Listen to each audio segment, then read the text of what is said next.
All right, Kara, I know your favorite flower is the hydrangea, but what about those dahlias? Oh my gosh, I love those too. And according to our gardening expert, Jen Mooney, they aren't actually hard to grow, so I'm intrigued. Melissa Cole met up with her in Niantic to learn more.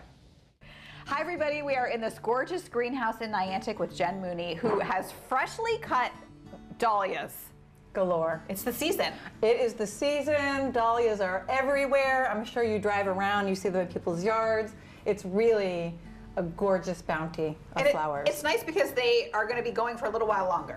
Yeah, they'll go until the first frost and sometimes a little bit further. So now's the time to go out and pick your dahlias and go crazy. Like, look at all the different varieties we have just here. I know. All the colors. And so you want to pick them now, give them to your friends, give them to your neighbors, because when it winds down, then that's it. Yeah, and like you really never know in Connecticut. We expect the frost to come end of October, but you really never know. So really cut your dahlias now, and you actually promote more growth if you deadhead. Okay. So cut them, enjoy them, share them with friends, decorate your home, go bananas. All right, so we're going to go outside, cut some, and you have some tips for us. Yes. Okay, let's do it. All right. So when we're picking them, there's some things we need to pay attention to. Right. Okay. Don't go for the biggest flower because you want to have it a little bit more closed up so that it lasts longer in your vase. Okay. So good example, here's one that's all the way opened up. I'm not going to cut that one, but I'm going to cut the one that's a little bit more closed.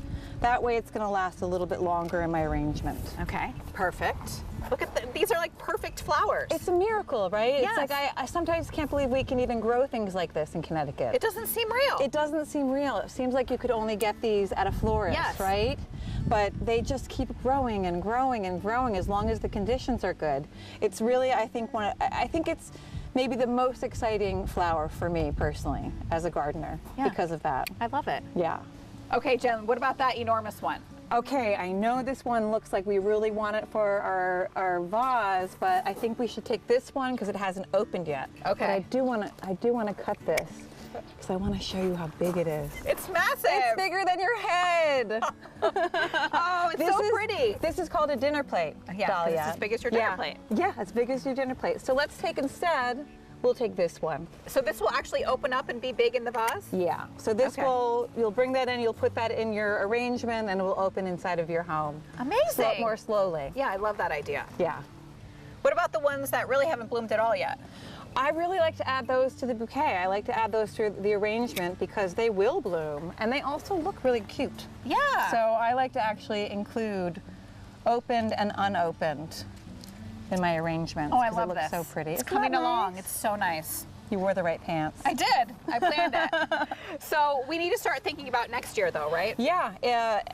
It's Connecticut, so any day we're going to have a frost. So there's a couple things you can do with your dahlias. Some people don't want to save their tubers, and that's fine. I love to save them.